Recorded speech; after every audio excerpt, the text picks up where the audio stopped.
There's no denying that Dexter is a great show, but across its many episodes and seasons, Dexter benefits from plot armor a little bit too much, making us wonder how good the show actually is. We just have to look at the countless closer calls during the Bay Harbor Butcher investigation, or the countless times he magically escaped death and exposure. In this video, I've hunted down some of the biggest examples of plot armor in the entire show, and by the end, you might find yourself rethinking how good the show's writing actually is. This video starts off in Season 2, where one of Dexter's most insane strokes of luck happened when he got handed the exact blood slide box that could have blown his cover as the Bay Harbor Butcher. With the feds breathing down everyone's necks and Miami Metro under scrutiny, Dexter needed those slides to disappear forever. The investigation had already zeroed in on law enforcement personnel, and FBI had discovered the blood slides planted in Doak's ride, practically gift-wrapping him as their #1 suspect. In an absolutely ridiculous twist of fate, however, the FBI actually put Dexter in charge of examining the very evidence that would have destroyed him. Looks like I won't find any prints or DNA on this box.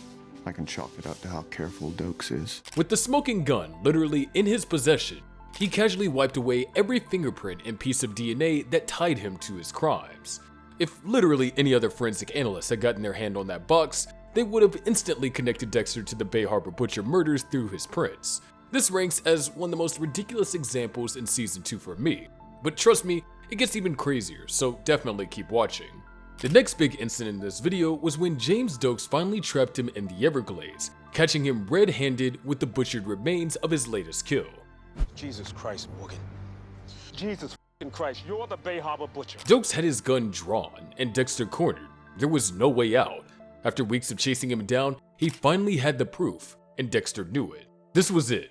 No more tricks, no more lies, no smooth talking his way out. For the first time, Dexter was completely out of options. When Dokes moved in, here's where the plot armor reaches absolutely ridiculous levels. Sure, the special ops veteran managed to wing Dexter in the leg with a gunshot, but somehow, and I cannot stress how insane this is, our favorite serial killer managed to overpower a highly trained Miami Metro sergeant with Black Ops military combat experience, knock him unconscious, and lock him in the exact same cage meant for his victim. All that sounds a bit too easy for me, and if it does for you too, make sure to subscribe as it really helps the channel out. The next big case came in Season 3 with George King, aka The Skinner, and it was pretty ridiculous, as I'm sure you all remember. The Skinner was the stuff of nightmares, a cold, calculated killer who skinned his victims alive and had a chilling obsession with control. Originally brought in by Miguel Prado to track Dexter, George King eventually turned his full focus towards Dexter himself after Miguel's death. What started as Dexter's cocky attempt to frame King for Miguel's murder quickly turned into the fight of his life. The night before Dexter's wedding, because of course it had to be then, King ambushed and dragged him to some abandoned tobacco warehouse. When Dexter came to, he was strapped to a table, completely helpless, while the Skinner calmly prepared his torture toolkit. Let's hope you're this talkative once I get my tools. For once in his charmed life, Dexter was genuinely powerless, staring down his own brutal death. Somehow, our serial killer managed to rock the table until it collapsed, freeing himself despite completely shattering his hand in the process. In the brawl that followed, Dexter not only outfought a professional torturer, but managed to snap King's neck by throwing him into a police car and then escape without being caught. I mean, come on. No one is that lucky or that skilled. This is one of the most ridiculous ones for me personally. But keep watching as I still save some of the worst cases for later in this video. Also, here's another reminder to subscribe. I want to hit 50k subscribers by the end of the year, and in doing so, you can help us achieve that. Now, Dexter's Escape with Lance Robinson showcased some of the most outrageous plot armor in the entire series. The fact that he managed to recapture an escaped victim and then stage an elaborate crime scene and then also avoid being caught is simply crazy. Lance was your typical predator who baited innocent men into fatal traps, making him perfect prey for Dexter's table. With a fake online profile and his mobile kill room prepped in an RV, Dexter had everything mapped out for another clean execution. But right after completing his ritual, chaos erupted. A panic call from Lumen begging for help with Dan Mendel forced Dexter to bolt from the scene, leaving an unconscious Lance zip-tied in his trunk. As Dexter helped Lumen, however, Lance regained consciousness and broke free. By the time Dexter got back to his car, his intended victim was already sprinting towards freedom just as Miami Metro units were rolling up to the exact same location. Now, this is where the plot armor really starts to get stretched, because Dexter somehow managed to catch and strangle Lance in broad daylight without anyone noticing, not a single witness in sight. Then, as if that wasn't enough, he drags both Lance's body and Dan Mandel's corpse to the same location and stages it to look like a strange double homicide. Miami Metro sees the whole thing as odd, but nothing worth digging into.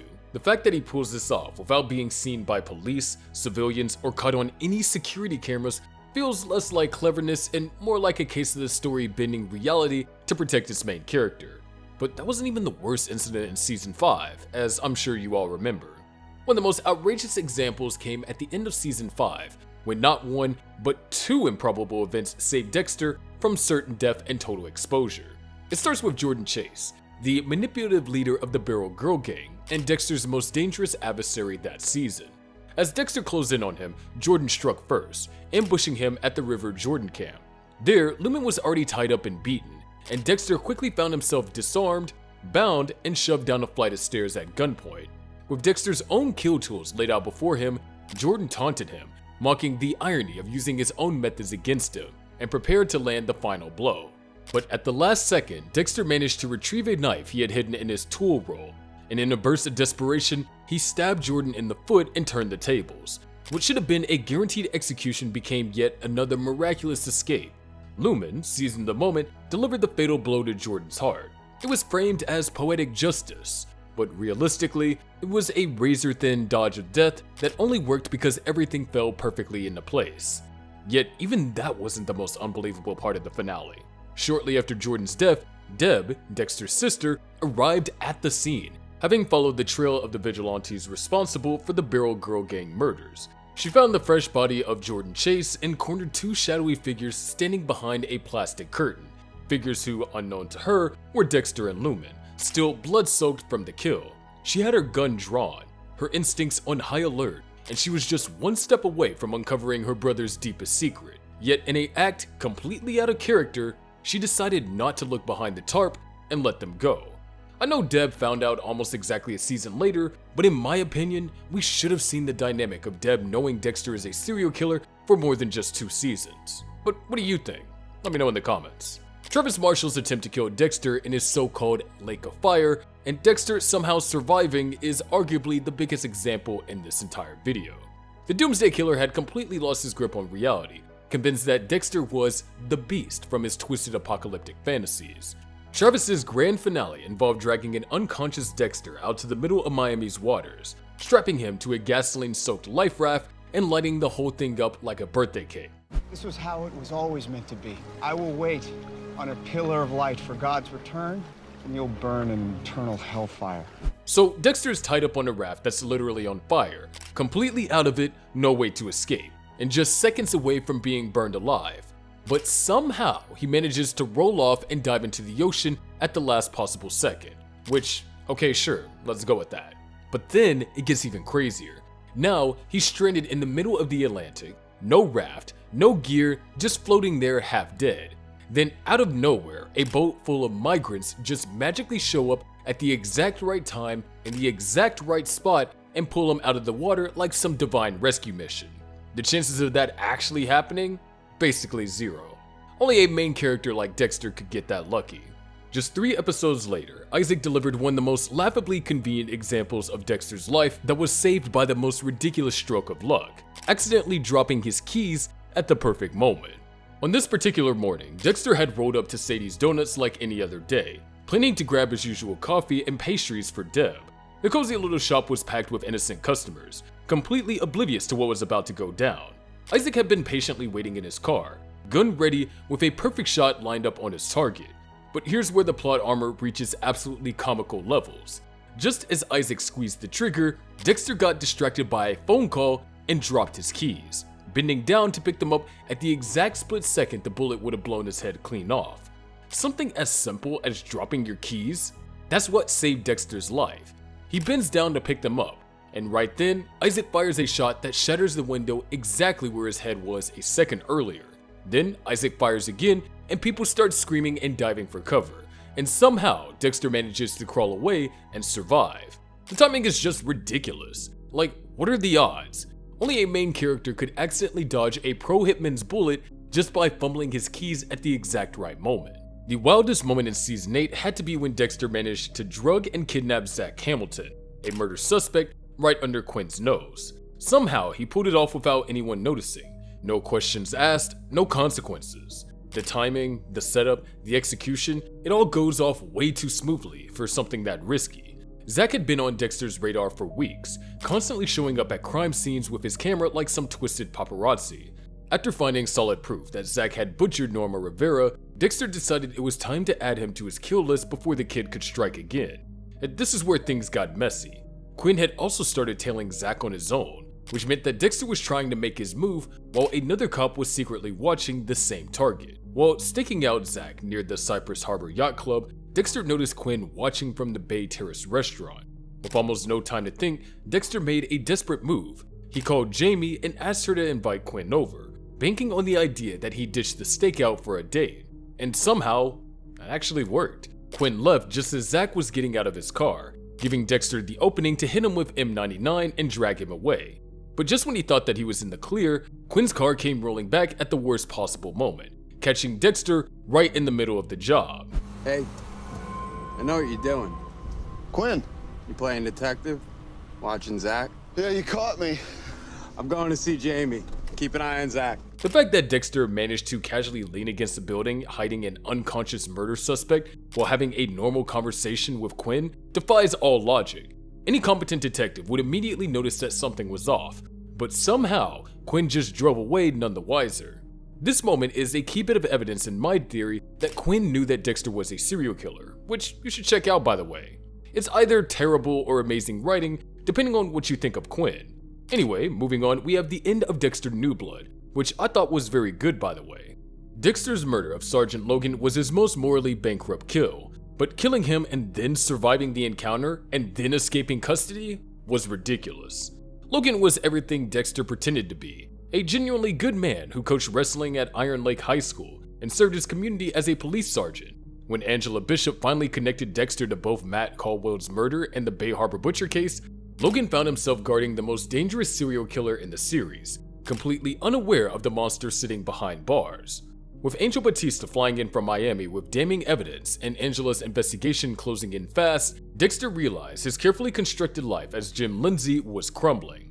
Trapped in a cell with extradition to Florida's death row becoming inevitable, he desperately called out to Logan under the pretense of needing water, setting up what would become his final and most unforgivable kill. When Logan approached with the water bottle, Dexter grabbed him through the bars and put him in a brutal chokehold, demanding the cell keys. Logan, a trained police officer, somehow managed to draw his sidearm and fire a shot backward through the bars at point-blank range, yet miraculously missed Dexter completely.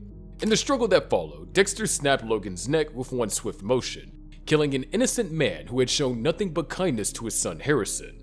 The fact that a seasoned law enforcement officer could miss a stationary target at such close range defies all logic, and Dexter's ability to overpower an armed cop while reaching through prison bars is pure main character immunity at its most ridiculous. And finally, there's Dexter's survival after being shot in the heart by Harrison, which is hands down one of the most unbelievable moments in the entire series. A wound that should have ended things instantly somehow didn't.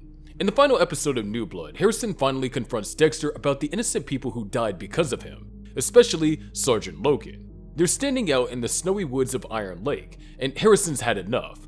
After a season of trying to make sense of his own darkness and uncovering the truth about his father, he realizes that Dexter isn't a hero or a vigilante, just a killer who happens to be really good at justifying what he does. When Dexter kills Logan, someone who actually cared about Harrison, that's the breaking point.